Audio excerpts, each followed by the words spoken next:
I don't know if you've noticed this. People seem really quick to take offense and really quick to become hostile now. This is a rather new phenomenon. And I really think a lot of that is they haven't resolved grief. And the last 4 years, we've all lost things. We've lost people, being shunned socially, or a lot of people have gotten laid off. And there's all these like little and big deaths that have happened. It's a lot. I think people think of grief only in the context of losing a loved one and like going to a wake and going to a funeral. And there's so many more things that we grieve and that we need to grieve. It's like a colonic for your soul. Grief is really stuff that needs to go. It needs to move, but you can't bypass it. You can't outsmart it. You can't do all these like little cute tricks. You got to walk into it, feel it, and then it chills out and it finds its own place. You integrate the parts of it that are good for you and you kind of release the rest of it as a detox. Welcome back to the Awakening Her podcast. In this episode, I am sitting down with the skeptical shaman, Rachel White. Rachel and I have an in-depth and potent conversation where she shares all about grief, healing, and moving forward. Rachel also shares about the Lunar New Year on January 29th and how we can make the most of this upcoming year, supported by the wood snake in Chinese Zodiac. Rachel is known as the skeptical shaman and is making waves as an unusual spiritual practitioner. Rachel is a podcast host, owner of multiple companies, and way shower for seekers on the path. I know you're gonna love this conversation and how Rachel shares about how we can recognize, process, and move through the different forms of grief, especially moving into this brand new year. So without further ado, let's just dive into this episode. There's gonna be so much here to take away. I know you're gonna love it. So let's welcome Rachel onto the show.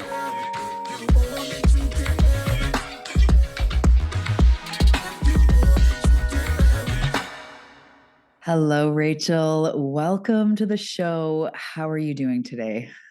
I'm doing really well today. I am slowing down in my way, which my husband jokes looks like a normal person's work day. I'm in recovery. I was in corporate America for 23 years and I grew up, poor and very unstable, like home environment. So my new hat trick is taking Decembers off of client-facing work. I have a shamanic practice called TOTEM Readings. So I do psychic one-on-ones, and I also have coaching and mentoring work that I do one-on-one, and I just take the whole month off.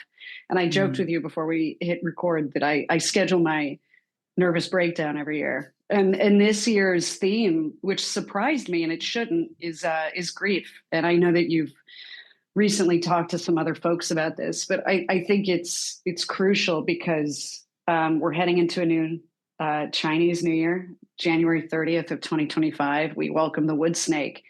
And wood snake brings with it ghosts, and not just literal ghosts. I'm a medium, but ghosts of self, hungry ghosts and hauntings and grief and release and surrender. And that shedding, the snake really shedding its skin. So I'm trying to do my homework a little early so it doesn't sneak up on me. We'll see how that goes. I love that you give yourself, it's probably is a nervous breakdown, but that spaciousness. And we talk about that here on the show, how space is synonymous with source. Space is healing. Space is where we actually get to recalibrate, whether you want to look at it nervous system or tap into creativity, honor the inner unit, healing, shedding, releasing. Like none of it can happen when we're jammed up, whether it's appointments or to-dos or just never taking a break from that hustle. And I love that you do that. I do something so similar in my business where I'm like, I know I'm offering this, and everything else is like just me nurturing me going on walks, maybe creative stuff I want to do, but I just take that pressure off. It's like a sacred pause. It's such an important thing to do. And yeah, a lot comes up in that space. Do you think that, jumping right into it, no foreplay here today. Why do you think people avoid space? I just want to say that, whether it's in your business, in your life. Yeah. And I wrote about this today on Substack. And one of them, and this is really important to note, is our society doesn't benefit from people giving themselves space. The way our society is structured is it benefits from us when we are consuming or producing at maximum capacity. So constant yang, perpetual summer, on and on and on and on. right? And so there's an incentive socially, financially, economically, other ways to not facilitate that. And then the personal accountability piece, the individual piece, is we are, maybe it's nurture, maybe it's part nature, monkey brain and being raised and inculcated in this.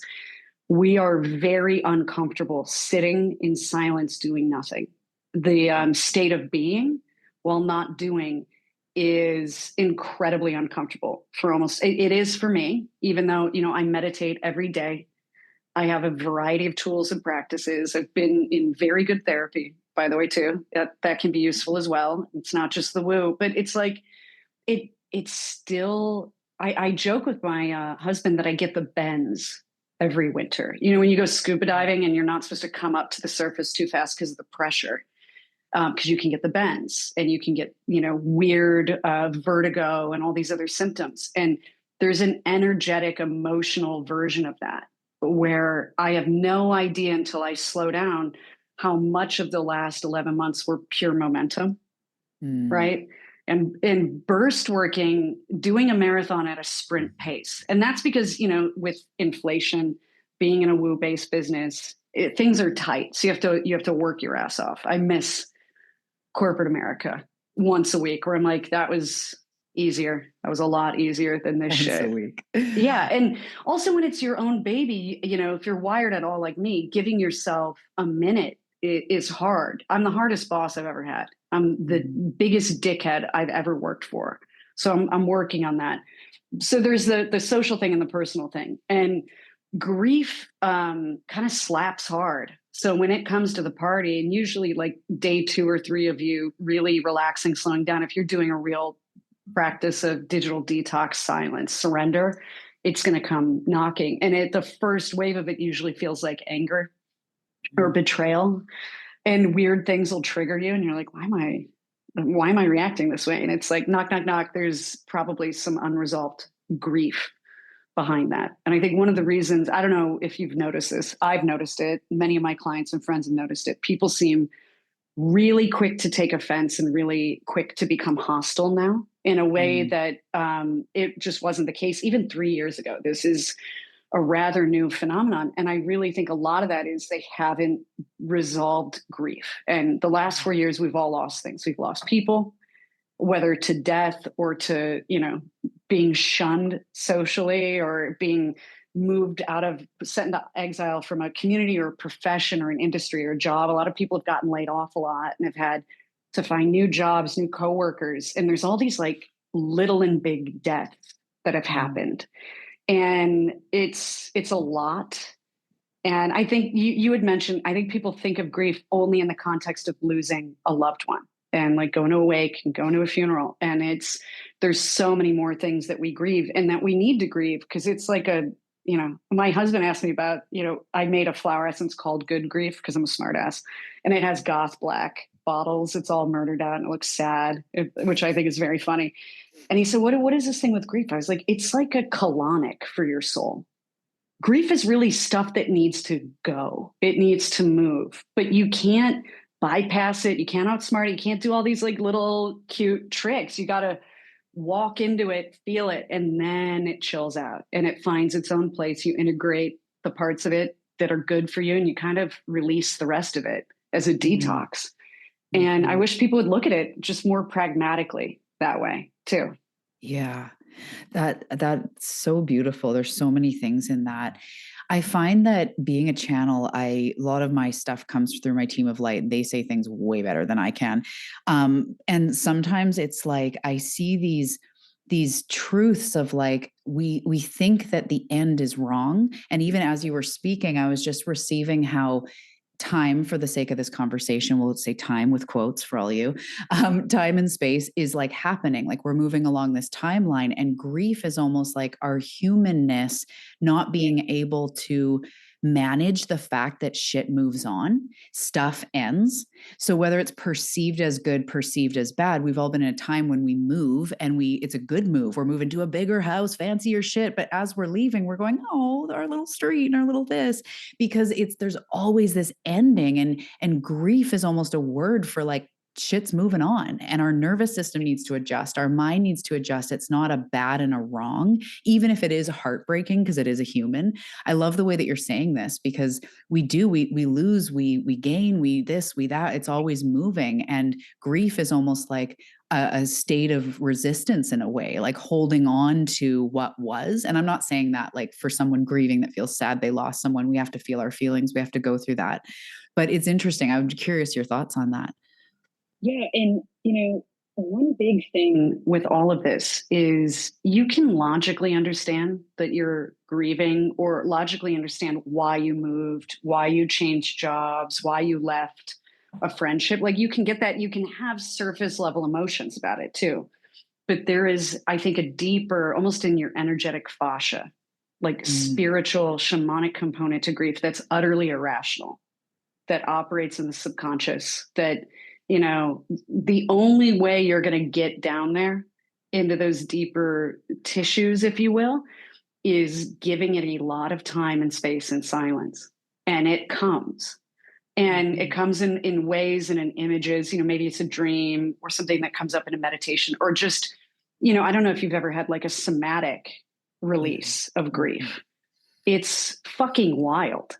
And it's like, oh, so grief got stored in fat in my like glutes, but it does. And it needs to come to the surface, and allowing that, it's the only thing that's going to let you really move forward not in like a brand new way where you never existed before. But I know you've been talking about rebirth on your show.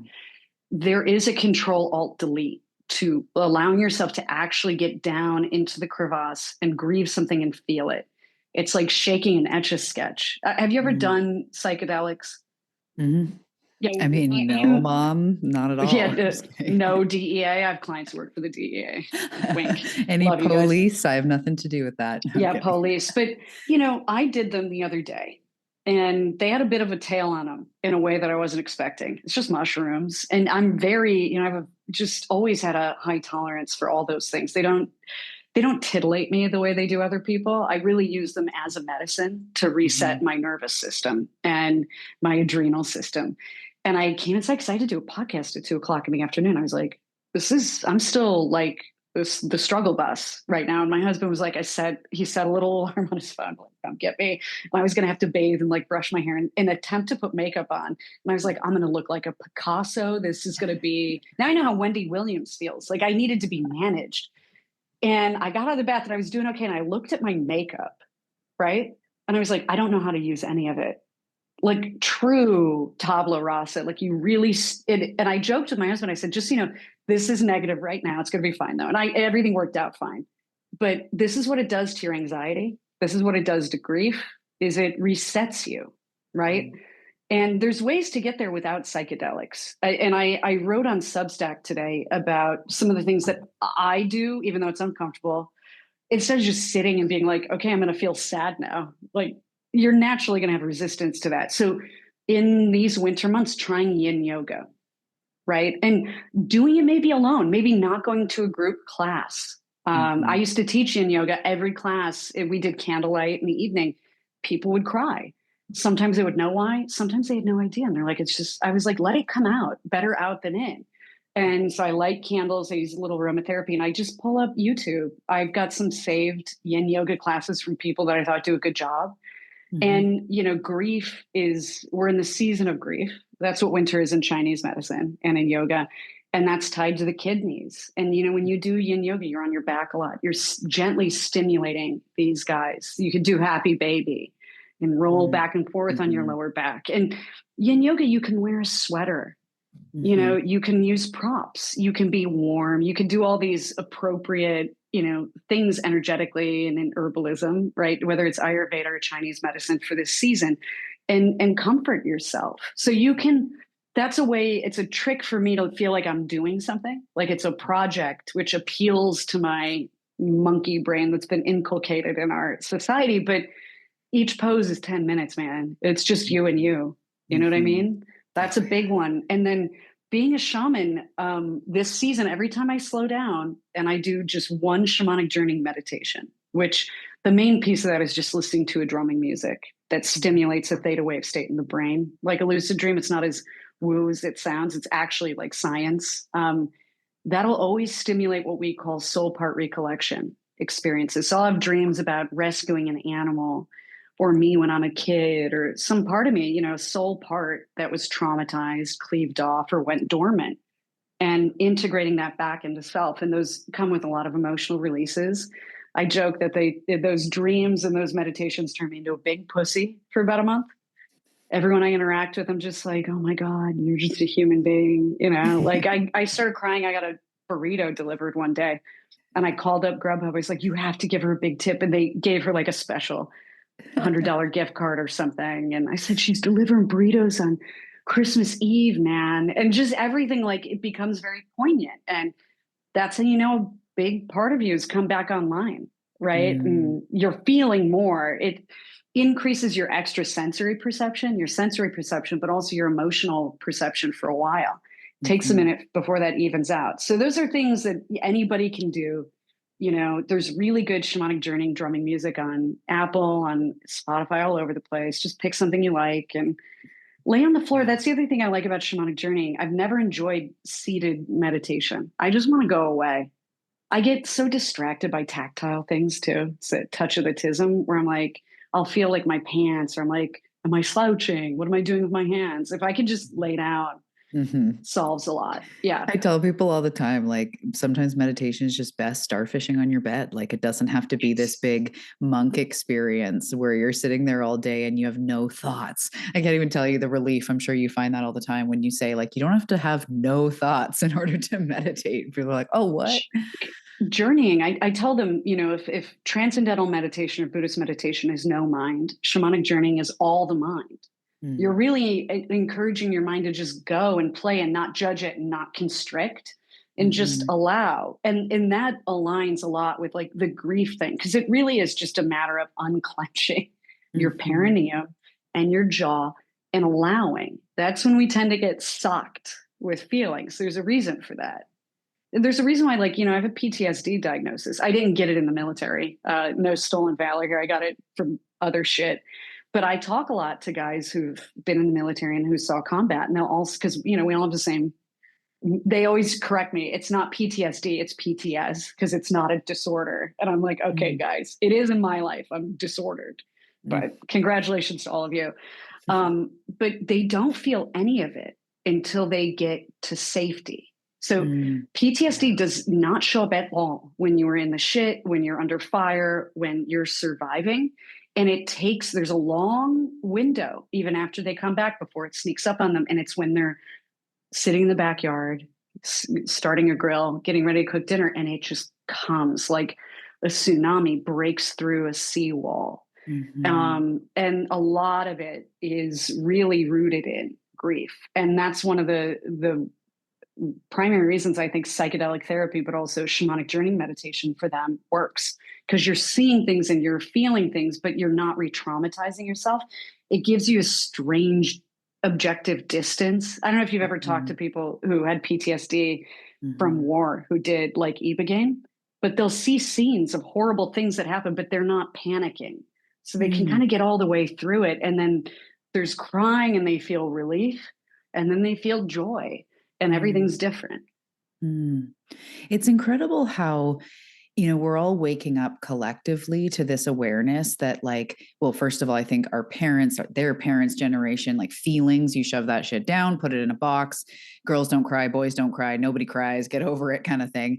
But we're nothing but emotions all the time. They had the opposite problem. Yeah. Right. Right. But we are coming to this place where we realize that, first of all, no emotion is wrong or bad. That's something that has become very present to me, just learning this experience of coexisting a soul and a human and how we make the most of this. Like, we are meant to experience all of them. It's like a palette, and we will forever. But it's fascinating how, when they come up, and through this conversation and, you know, through what you're saying, it's like when it comes up, it's there for a reason. It's there to help clear you out. It's there to help you process. And in that space, I think a lot of people are scared. I've definitely heard clients say the words like, I'm terrified what will come up if I give myself time to slow down, or a meditation, a deep meditation or something. But how it really is feel it to heal it, even though it rhymes and it sounds cheesy. It's in the experience of it that we do get to heal it. And something I've learned lately that just put it in my head, it made more sense, that when these traumas happen or when this grief is happening, like we can't process it very well or at all. We just don't have the tools. It's too much. So then as it comes up in a to not process it, it's adaptive to not process it in the moment because you're in the middle of something. Right. So your system's looking out for you. It's not all bad. No, it's saying we'll do that later, snooze button, because I need to be super engaged right now. Yep. Yeah. So when it comes up later, it's an opportunity for healing. And it's this portal of like here, also with manifestation and self-growth and transformation, like we're asking for more. Everybody listening is asking for more peace, more fulfillment, more joy, more money, more health. So it's really our inner being, the beautiful Tao as it is, the world that we experience, this life force, giving us, showing us what is within us that needs to be integrated, seen, felt. And in that spaciousness, that is where it is done. It's not done while you're at the gym. Usually, sometimes I sob after a good workout, that's for sure. But it's not done when we're just always busy. And so it might feel like I gave myself space and I was just freaking sad all weekend, but good. Like I would say good, feel those emotions. It's having the tools maybe to navigate through them. Is that how you see it too? Or what do you want to add to that? That fear that your clients brought up is rational. So I just want to say that, like, if you're afraid of what's going to come up, that's a rational concern, right? Because it's going to be intense or intimidating, but it's in there. It coming up isn't making it any more or less real. It's real. It's with you all the time. And it comes up in ways that you're just not aware of consciously, and you're not being intentional about it. So it's kind of like, what do you want? Because, it's got you coming and it's got you going. You might as well dig in and do it. And the other thing I would say about all of that, and to your point about the space and the void, in feng shui, as an example, when we do feng shui work in a home, one of the key reasons we clear clutter, and they call it the emperor's robes. If you walk around your home or your yard, if you have long flowing robes of an emperor, would it get stuck on things? And that's a way to visualize chi moving. If you want to manifest something, you have to create space for it in your home. If you clear out a bunch of shit that you don't use anymore, guess what's going to happen? A bunch of good things are coming in. I've done this experiment intentionally. It's bananas how well it works. And if you think of the bandwidth that gets eaten up by grief in your energy body and your emotional body and how much space it's taking up, it's boxes and boxes of old crap from your childhood home, visualizing it that way. So you got to get in there, you got to go through those boxes and get rid of it, because there's good stuff wanting to come in and you don't have space for it.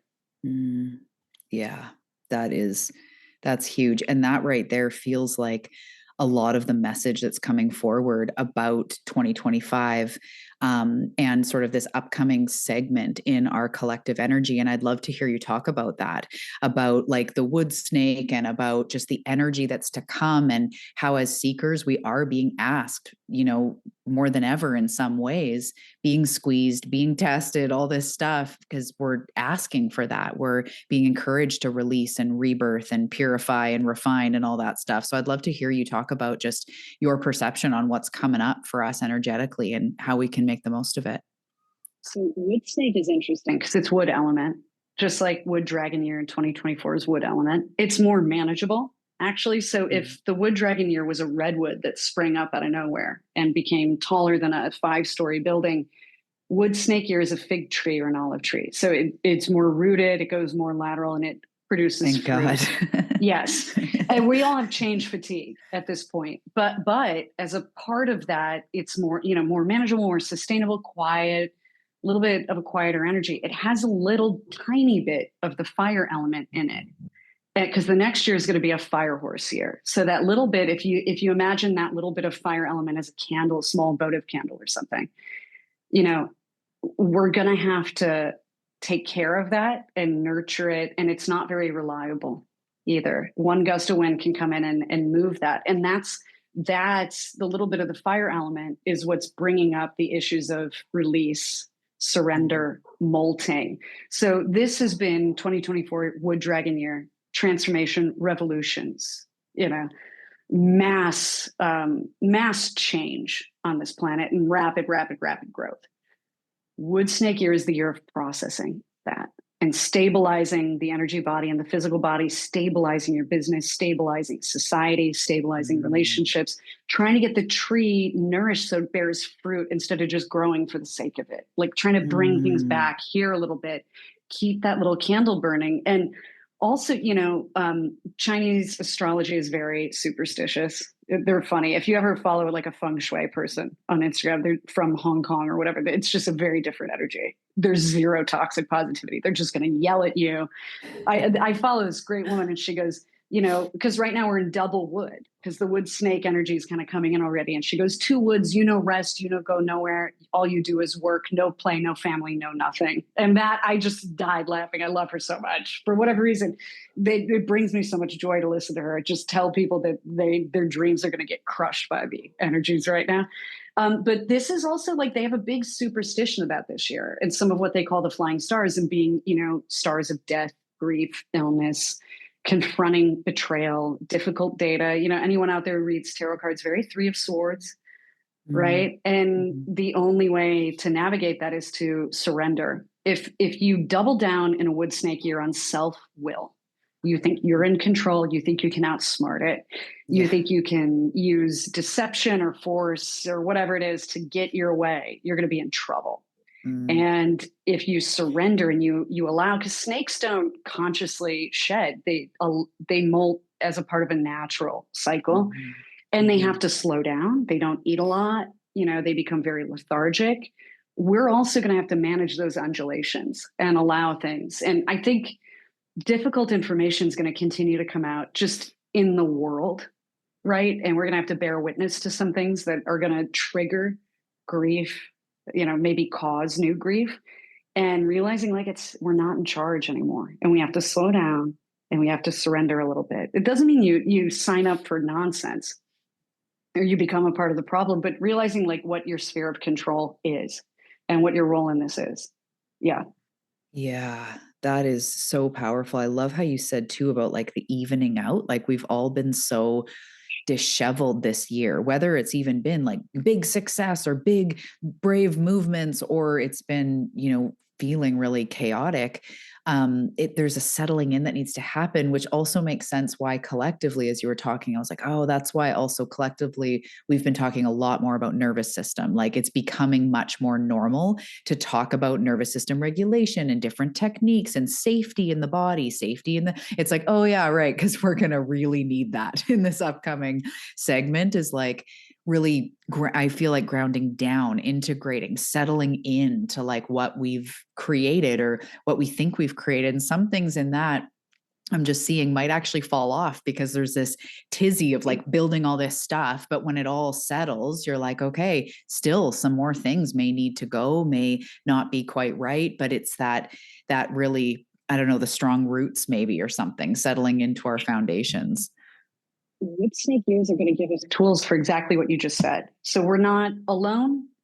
We're not up Schitt's Creek without a paddle. We have a paddle. And wood snake years are excellent for herbalism, naturopathy, alternative healing modalities. So things like, I'm trained in European herbalism, but Chinese medicine, acupuncture, massage, cupping, Ayurvedic medicine, regenerative farming and agriculture is going to have a huge renaissance this coming year is one of my little predictions, and a focus on like backyard gardening, which, I grow my flower essence plants out there, but we also have chickens. I'm composting. I'm studying Korean natural farming, where you ferment a bunch of microbes, you put them in the soil. It's sort of like probiotics for your own backyard. And, the ley lines of the earth are waking up in a snake year too. And that means things like, the earth itself, the earth grid is going to be healing. It's going to be offering help. There's, going to be an awakening of nature spirits, fairies, what's called genus loci, spirits of place, like trees, mountains. You're going to get health benefits and restorative rebalancing benefits from all of these things. And I think that might be part of why the undulations are still going to be there a little bit, because you and I were chatting right before we hit record. There's alternative healing and even just things like supplementation and whole foods, or talk about organic foods or whatever.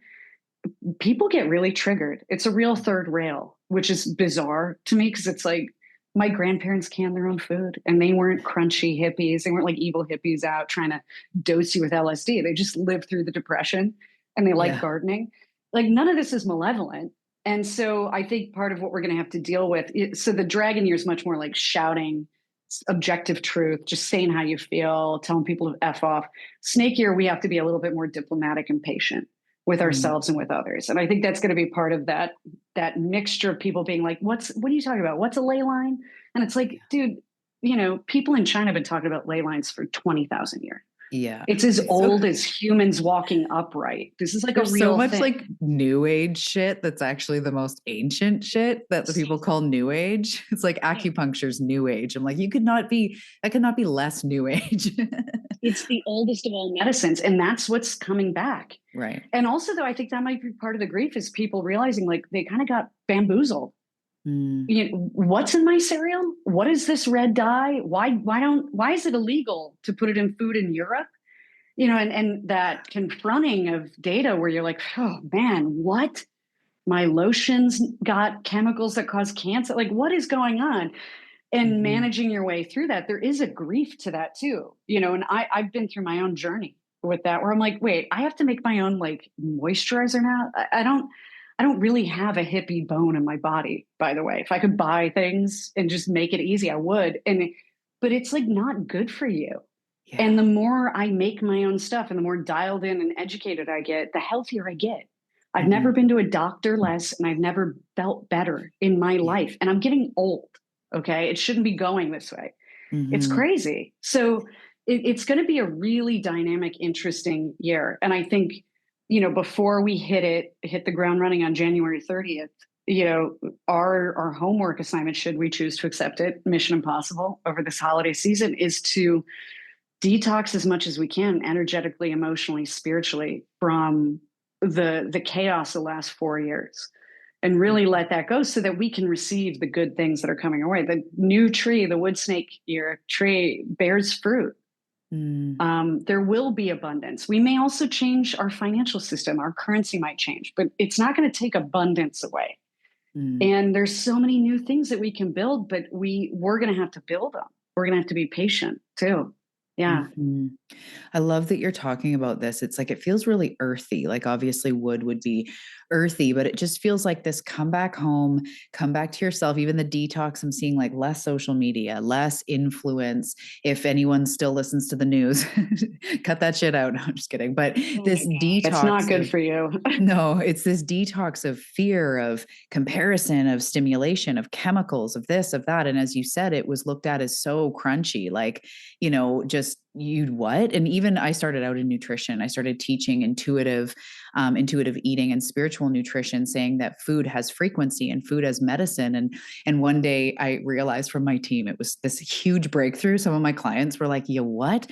But spirit showed me how like medicine is in food, right? Frequency, but energetic frequency. But humans have to like quantify things and call it stuff. So we call it like vitamin D, vitamin B. I'm like, it's codes of healing frequencies that we call vitamins. But there's this deepening of just understanding that the earth has this medicine, the grounding, like we can go outside and ground. We know that. Like, why are we not thinking about this type of stuff as medicine? We just think, oh, I should go ground, and something else in the should pile, right?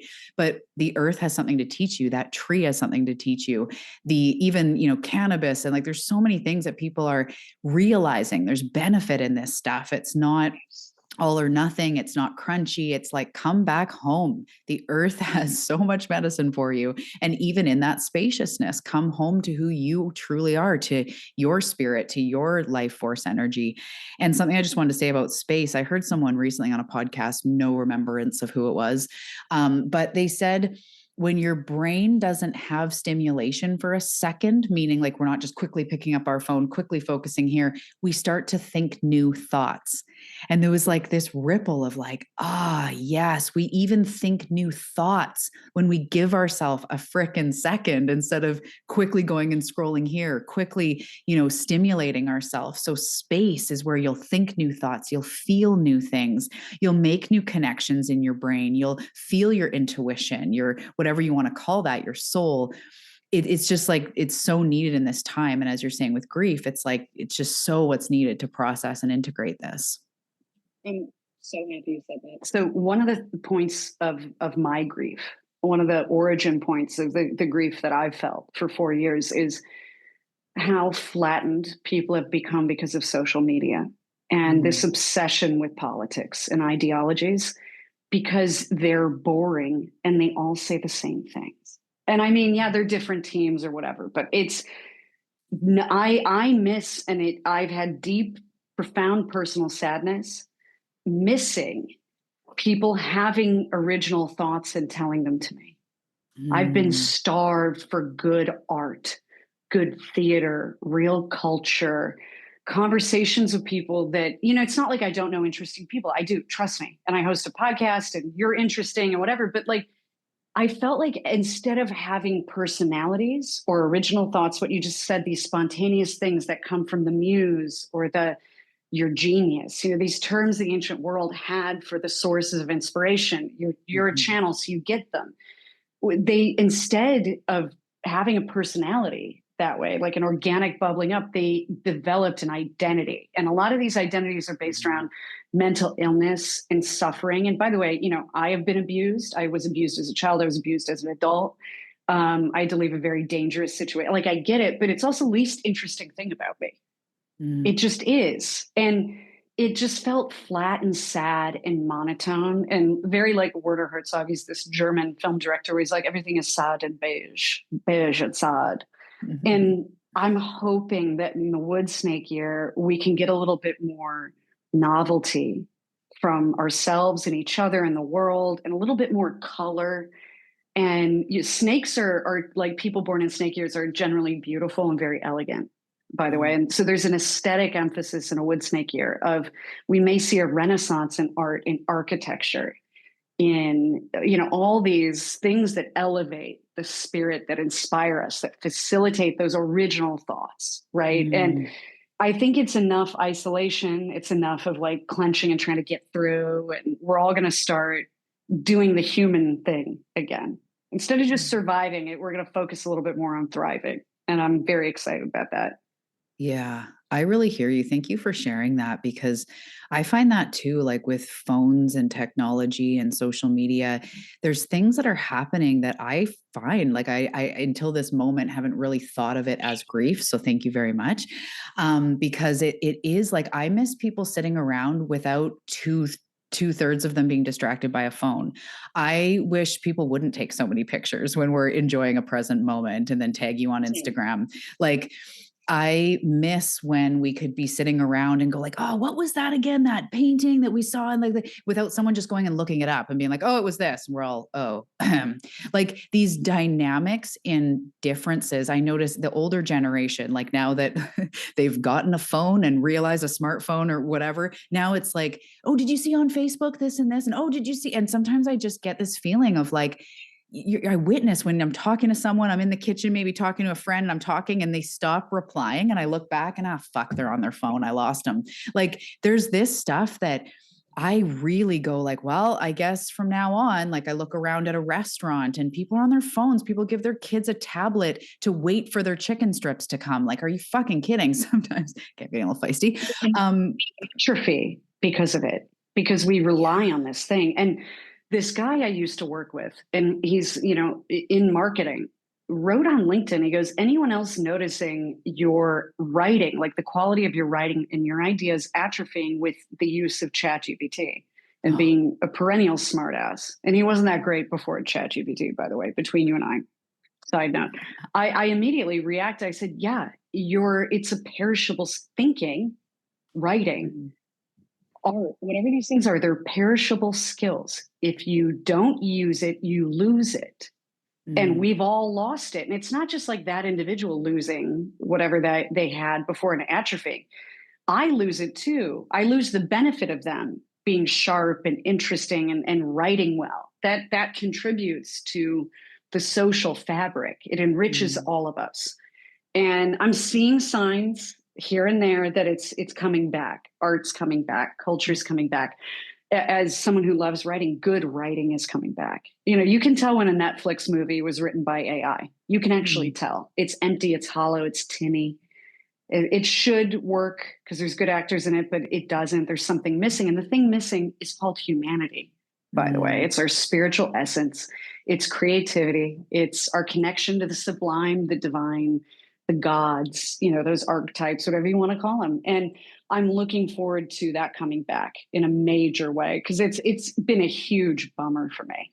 And living in Chicago during COVID lockdowns, I couldn't go to Steppenwolf Theater. I couldn't go to the art museum. I couldn't go to these things that, you know, I grew up poor, but I those were things in my life since childhood, basically, give or take, you know, the lyric opera, whatever it was. And I didn't realize until they were gone what they did for me.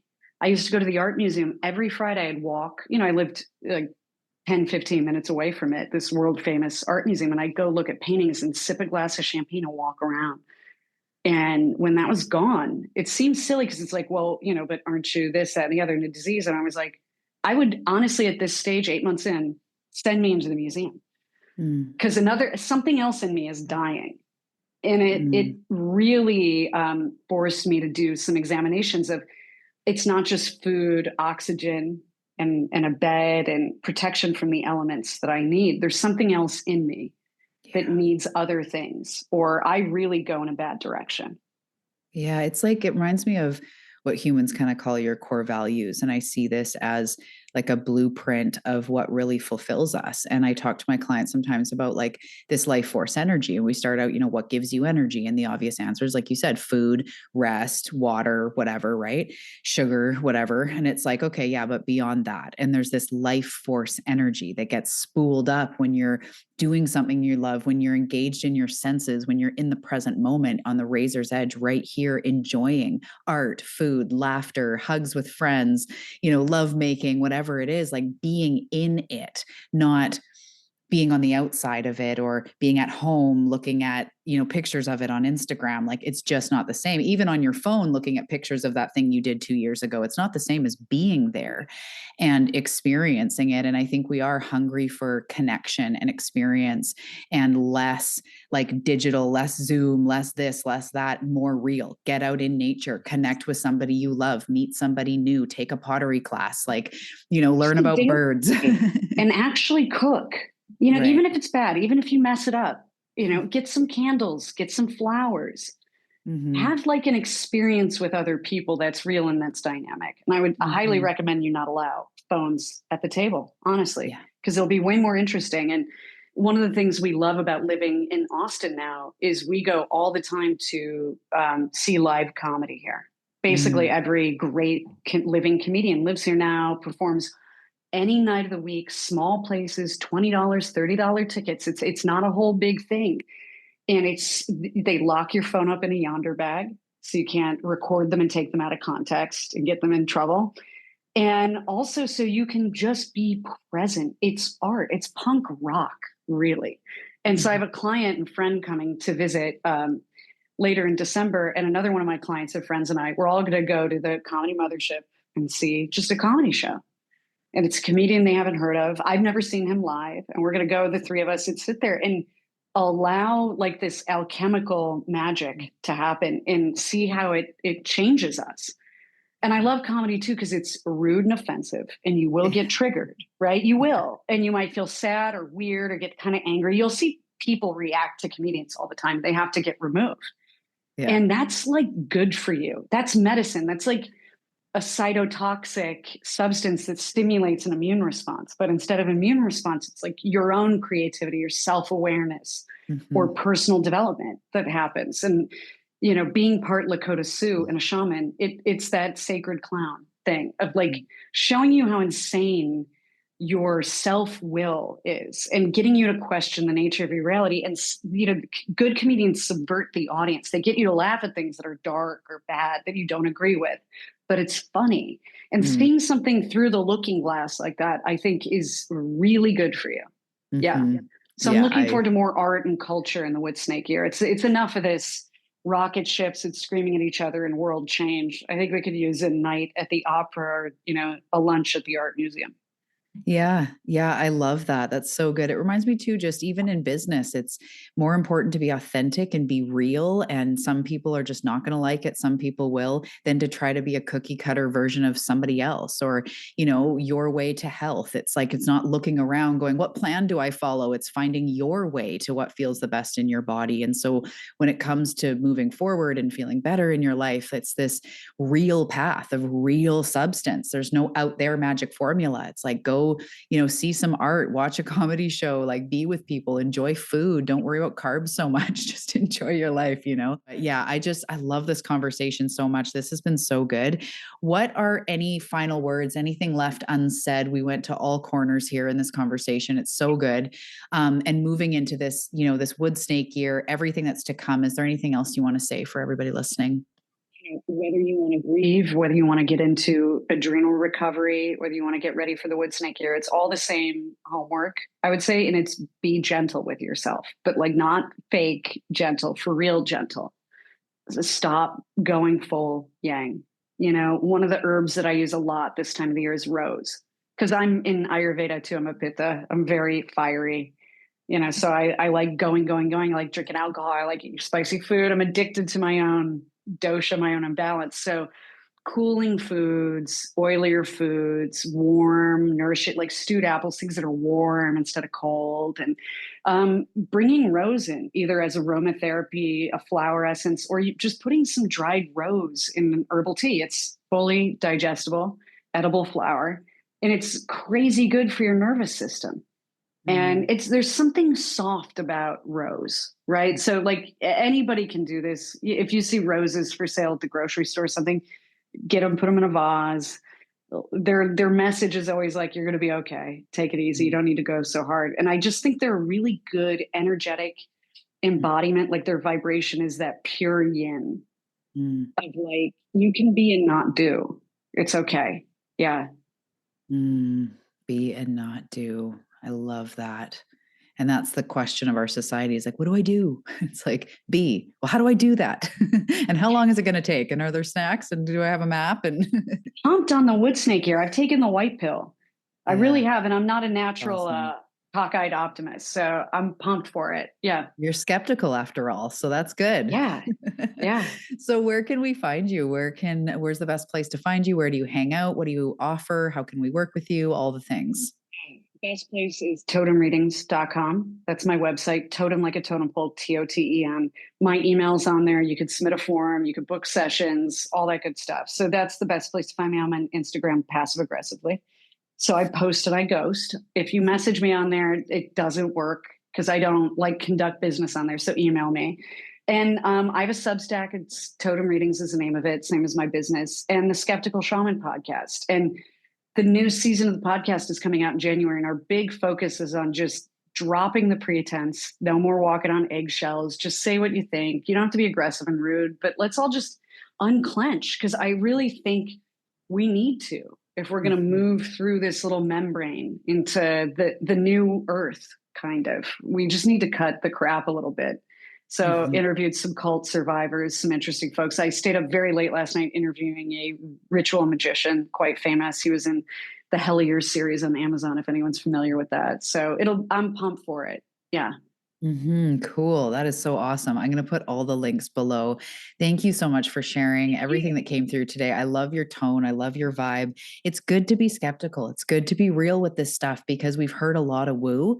And now we're looking for like, how do we actually integrate this into our life? How do we actually live this? And you're such a perfect voice for that to just cut through. It's refreshing, makes sense. I deem you legit. Thank you. Thank you. I like things that just work. And sometimes they're just simple, ancient things. Doesn't mean they're easy, but they're simple. It's like it's not that deep all the time. Love that. I say to myself every day. Yeah, I love that. Thank you so much, Rachel. It's been such a pleasure.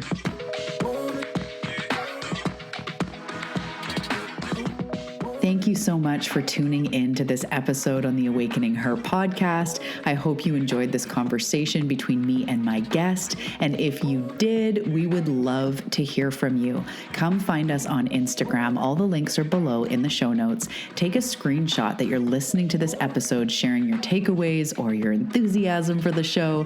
Tag us both over on Instagram. And if you do that, I will send you a free gift. I really do hope you enjoyed this conversation, and I will see you in the next episode.